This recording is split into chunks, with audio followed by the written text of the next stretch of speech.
Welcome to Araku public voice. ఈరోజు వార్త. సీతంపేట ఆదివాసీ JAC కార్యదర్శిగా పనిచేస్తున్నాను. ఈరోజు ఇక్కడ శాంతియుత ర్యాలీ చేయడానికి ప్రధానమైన కారణం ఏంటంటే మెగా డిఎస్సిలో మా యొక్క గిరిజన పోస్టులు కలిపేయడం జరిగింది. ఈరోజు ఆ యొక్క పోస్టులు గిరిజనుల చేత మాత్రమే భర్తీ చేయాలి. ఈరోజు నిర్దాక్షిణ్యంగా మా యొక్క నిరుద్యోగులు నష్టపోయారు. కాబట్టి మేము న్యాయపరంగా పోరాటం చేస్తున్నప్పటికీ కూడా గౌరవ హైకోర్టులో కూడా వాయిదాల మీద వాయిదాలు వేసుకుంటూ పోవడం వల్ల మేము ఈ రోజుకి కూడా సందిగ్ధలో ఉండడం వల్ల మేము ప్రభుత్వానికి ఈ యొక్క విషయాన్ని తెలియజేయాలని చెప్పేసి మేము శాంతియుత ర్యాలీ చేస్తున్నాం. ఎందుకంటే మాకంటూ గురుకుల బయలా ఉంది, ఐటీడీఏ బయలా ఉంది.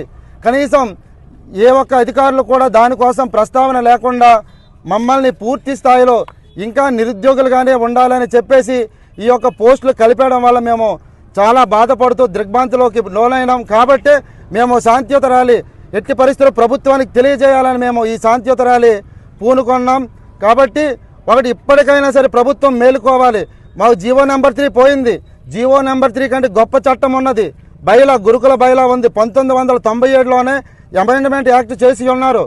కానీ ఆ రోజు చేసినప్పటికీ కూడా ఏ ఒక్క అధికారులు కానీ ప్రజాప్రతినిధులు కానీ బయలా గురించి ఎక్కడా మాట్లాడలేదు. కానీ మాకు బదిలీలు కావచ్చు, ప్రమోషన్లు కావచ్చు, ఉద్యోగ నియామకాలు కావచ్చు, మాకంటూ అడిషనల్ ఏజెంట్ ఇది గవర్నర్ ఐటీడీఏ పీఓ ఉన్నప్పుడు ఐటీడీఏ పీఓ ద్వారా ఎందుకు నియమించడం లేదు? మాకు ఈరోజు ఐటీడీఏ ఉన్నట్ట లేనట్ట? మాకంటూ ఒక సింగిల్ లైన్ అడ్మినిస్ట్రేటర్ ఒక ఐఏఎస్ అధికారి ఉన్నప్పుడు అతనికి పూర్తి సర్వ హక్కులు ఉన్నప్పుడు ఎందుకు మాకు ఆ యొక్క హక్కుల్ని మా యొక్క పరిరక్షించడం ఎందుకు జరగడం లేదు? మేము పూర్తిగా ప్రభుత్వమే దీన్ని నిర్లక్ష్యంగా చూస్తున్నారని చెప్పేసి మేము ప్రభుత్వానికి మేము తెలియజేస్తున్నాం, ఖండిస్తూ ఉన్నాం. ఇప్పటికైనా మేలుకోవాలి. రాష్ట్రంలో ప్రతి గ్రామానికి మారుమూల గ్రామాలందరికీ కూడా ప్రచారం చేసి పూర్తి స్థాయిలో ఎవరైనా చేసి మేము అతి త్వరలో కూడా మేము సుప్రీంకోర్టుకు కూడా వెళ్ళడానికి సిద్ధంగా ఉన్నాం. ఎందుకంటే 2024 గత ప్రభుత్వంలో 517 పోస్టులు గురుకులం పోస్టులు కలిపేసినప్పుడు మేము ఆ రోజు కోర్టుకి వెళ్ళాం. 2024 గెలిచి తీరాం. మరి ఆ రోజు గెలిచిన తీర్పులు ఇప్పుడు ఎందుకు గెలవలేము? కానీ ఈరోజు 20 సంవత్సరాలుగా గురు బ్రహ్మ, గురు విష్ణు, గురుదేవ మహేశ్వర, గురుసాక్షి పరబ్రహ్మని ఉపాధ్యాయులకి ఎంత బాగో చెప్పుకున్నటువంటి ఈ మన తెలుగు రాష్ట్రంలో ఈరోజు ఉపాధ్యాయుడు అదే ఆశ్రమ పాఠశాల గురుకులాల్లో 15 సంవత్సరాలుగా పనిచేసినటువంటి వాళ్ళు ఈరోజు వాళ్ళకి నిర్దాక్షిణ్యంగా తీసేస్తే వాళ్ళు ఎక్కడెళ్ళి పనిచేస్తారు? ఏమని పనిచేస్తారు? మేము ఒకటే కోరుతున్నాం, వాళ్ళకి ఎక్కడో ఒక్కడ మీరు సర్దుబాటు చేయడం కాదు, వాళ్ళకి మీరు రెగ్యులర్ చేసి తీరాలి. ఎందుకు చేయకూడదు? ఈరోజు ఆశ్రమ పాఠశాలలో గురుకులాల్లో మాకంటూ జీవో నెంబర్ 3 ఉండడం వల్ల అంతమంది ఉద్యోగ అవకాశాలు వస్తే వాళ్ళందరూ ఇప్పుడు డిఎస్ అని చెప్పేసి వాళ్ళు ఏమైనా అర్హత లేకుండా వచ్చారా? వాళ్ళు ఏమైనా అంటర్మీడియట్ డిఎస్సి వల్ల వాళ్ళందరూ కూడా బీఈడి, పీజీ, బీపీడీ చేసి ఒక ఉన్నత స్థాయి అభ్యాసం చేసుకొని వచ్చినటువంటి అనేకమైనటువంటి ఎగ్జామ్లో పాస్ అయ్యి వచ్చినటువంటి వాళ్ళు ఈరోజు వాళ్ళు అర్హత లేదని మీరు చెప్పండి. వాళ్ళని ఎందుకు తొలగిస్తారు చెప్పండి? ఫలానా కారణం వల్లని తొలగిస్తున్నామని చెప్పండి.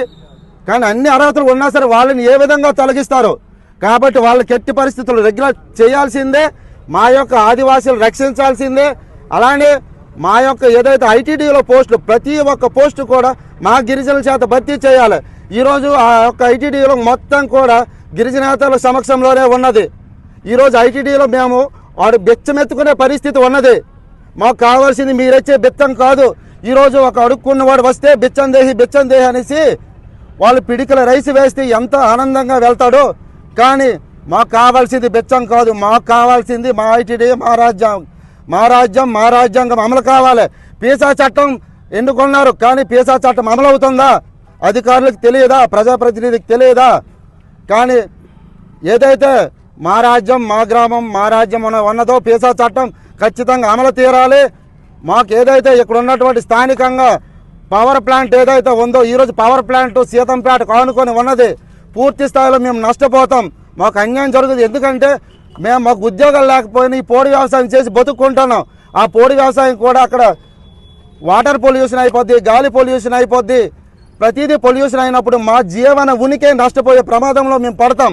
కాబట్టి మా యొక్క సమస్యలు మా ఉనికిని కాపాడాల్సిన బాధ్యత ప్రభుత్వానికి ఉంది.